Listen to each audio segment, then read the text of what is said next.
is in equilibrium,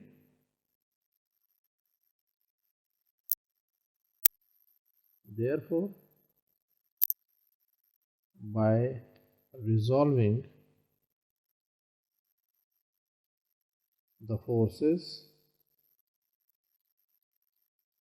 we get.